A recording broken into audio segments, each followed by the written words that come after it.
I'm going to give an outline of the views from lower down the supply chain, or where the risk ends up. I'll give a few examples of products and a couple of case studies, and then finish with a brief look at the impact of offsite on design. So, remarkably long, 20 seconds. Everything we do is 3D modelled first, and we hold a vast amount of details for every single part and component. And once that model is approved, it's actually exported into an ERP or manufacturing system, which organises the whole of our production system.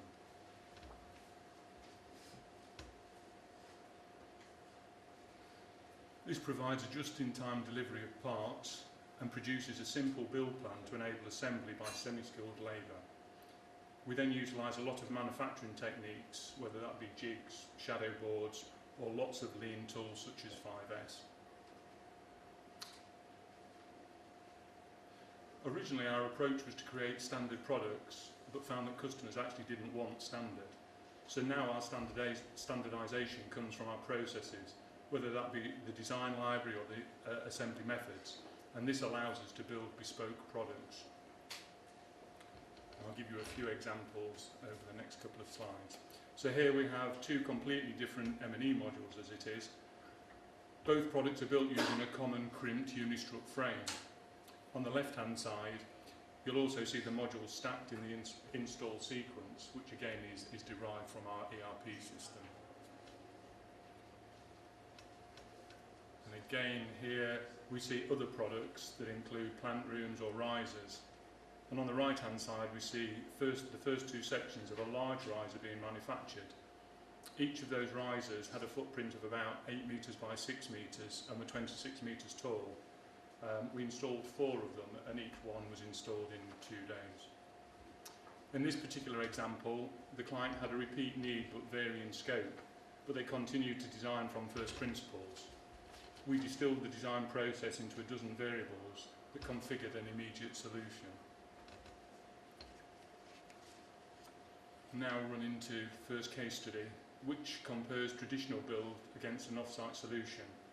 This particular example is a 4-storey high prison, and it's for the Scottish Prison Service, and they previously built the same design of prison but using a traditional install method. So what we're going to see is the design of the cells, which is here, 2 cells butted together to create a keyhole shaped riser, which was incredibly narrow.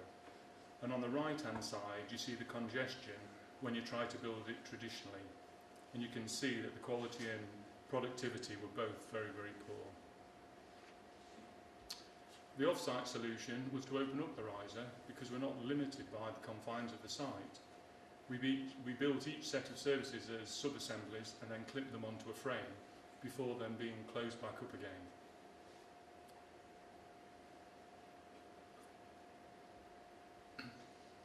As we continue through, 4 single risers were then connected together to create a single 4-storey riser.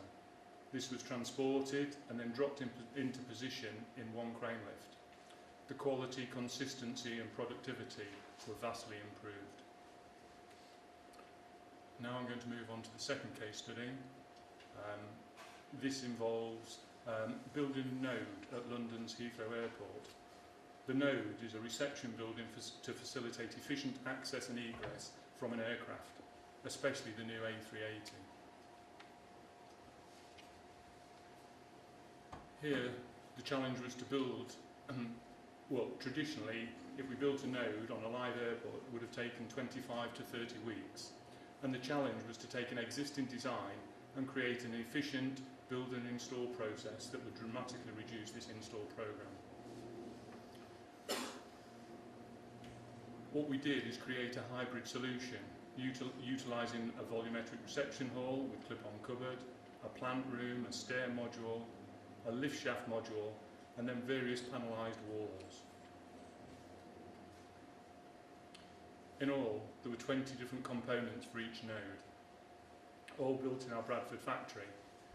And in all, it took 14 articulated lorries and 2 extra wide vehicles to transport these 2 nodes, and this huge jigsaw was then erected on site. And as we move to the final slide of this case study, we'll actually see the finished node. So in its entirety, it's 10 metres wide, it's 11 metres high, 15 metres long and weighs about 90 tonne. And by going through the process that we did, it was actually erected airside in 5 days, compared to the 25 to 30 weeks. So now, just briefly move on to some of the impacts that design and off-site have together. And to provide the greatest value from off-site manufacturing, the design needs to remove duplication of materials and the number of interfaces on site. The differences between manufacturing and site tolerances increases the need for techniques such as FMEA. This slide tries to emphasise the point: to get the most value for off-site manufacture, you need early engagement. This allows time for the design to incorporate innovation from across the whole supply chain and focus on sequencing on the build programme.